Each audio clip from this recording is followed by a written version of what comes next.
Conclusion. By taking a deep dive into their varying owner interests, their untraditional long-term contracts, their record-breaking superstar mega deals, their malicious service time manipulation, and their severely underpaid minor leaguers, we demonstrated all the root causes of MLB's unique financial disparity. The disrupted competitive balance, demolished team winning potential, diminished league marketability, and disrespected young prospects have combined to fundamentally hinder the MLB's growth in comparison with their counterpart NFL and NBA enterprises. The passing of the most recent CBA, dictating the 2022 to 2026 seasons, brings hope that their ever-increasing issues are on their way to being resolved. An expanded postseason, which supplies more playoff spots and team revenue, should navigate more owners towards competing and contribute to more competitive balance. Higher luxury tax thresholds, which create more wiggle room so payrolls can be tax-free, should decrease teams' willingness to sign long-term contracts and increase teams' windows to contend. A new bonus pool for pre-arbitration players, which supplies higher salaries to the top-performing prospects, should decrease their demands for superstar mega deals and allow their teams to generate more national marketability. And new bonuses for the best-performing rookies, supplying even higher salaries to top prospects, should lead to more start-of-season promotions and less bitterness for their teams. Sadly, these new solutions are not likely to resolve the overarching problem of financial disparity. In fact, they're more likely to make the problem worse. A single extra playoff spot in each league, guaranteeing a minimum of 2 playoff game revenues, provides little incentive for small market owners to abandon their high profits, especially since more teams will be competing for that extra bid. Early signs in 2022 indicate small market teams such as Cincinnati and Kansas City aren't close to changing course. Higher luxury tax thresholds only aid big market teams' ability to pay for long-term contracts, which are signed by star players who can drive up their price tag more easily and will continue to decimate teams' winning potential. Upcoming free agent stars such as Josh Bell and Andrew Benintendi are in line for massive annual raises on new, big market teams. A bonus pool for pre-arbitration players will lead to top prospects reaching the major leagues much sooner into their careers and only help their case for why they should receive superstar mega deals. Elite performing prospects like Vladimir Guerrero Jr. have already elevated their team's marketability by a huge margin, so their owners may give in to massive extensions considering their production and local revenue boost at such a young age. The players next in line for superstar mega deals are Juan Soto and Rafael Devers, who each entered the major leagues before turning 21 and will most likely pry teams for record-breaking salaries. New bonuses to improve pay and morale for the top 2 rookies in each league isn't nearly enough incentive to jeopardize a year of minimum salary service time. Upcoming free agents Aaron Judge and Dansby Swanson were first called up in the middle of August 2016 and have thus been servicing their original teams for the past 7 seasons.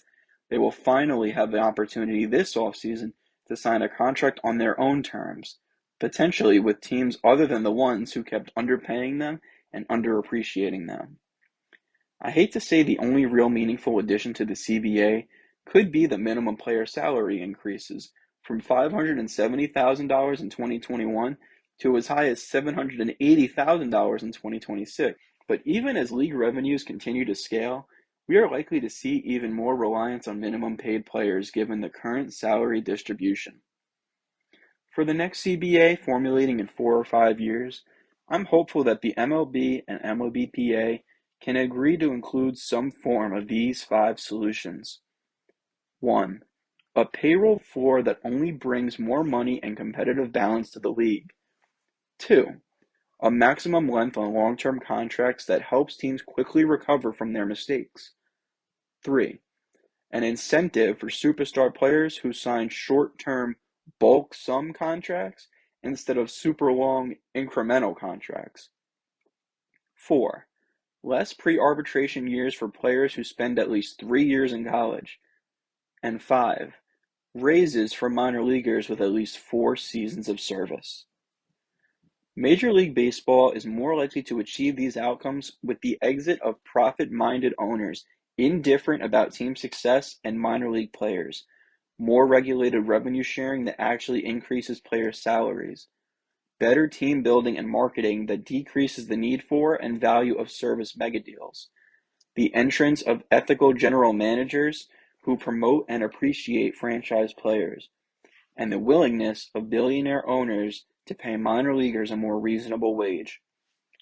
Until a new league CBA can be developed in 2026-2027, expect 5 different MLB teams to win the next 5 World Series as a number of teams extend their playoff droughts. Expect MLB teams to keep signing 7 and 8-year, $100 million contracts that generate less overall success than they had before. Expect MLB superstars to keep shattering the record for total contract and average annual value, as well as their team's ability to compete for a championship. Expect MLB general managers to keep delaying the promotion of their best prospects and eventually lose their franchise players in the open market, sometimes to their direct rivals.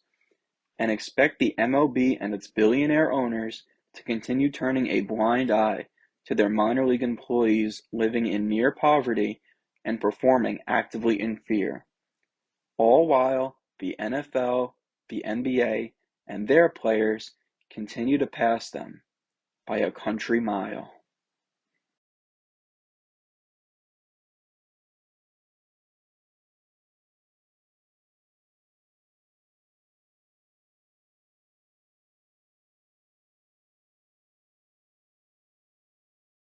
This concludes Diamond in the Rough, my video essay on how the good-spirited game on grass, known as professional baseball, lost its way to faulty and faithless economics.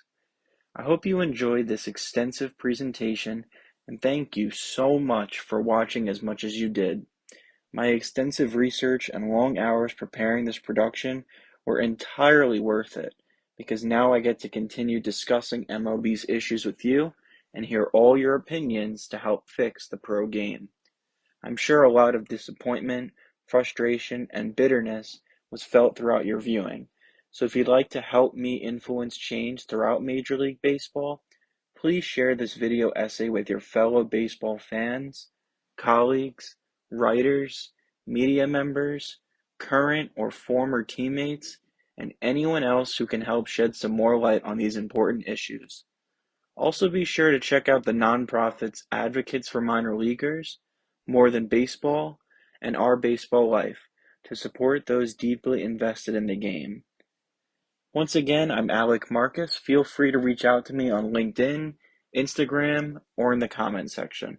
I'd love to hear what you think and what issues are most meaningful to you. Take care.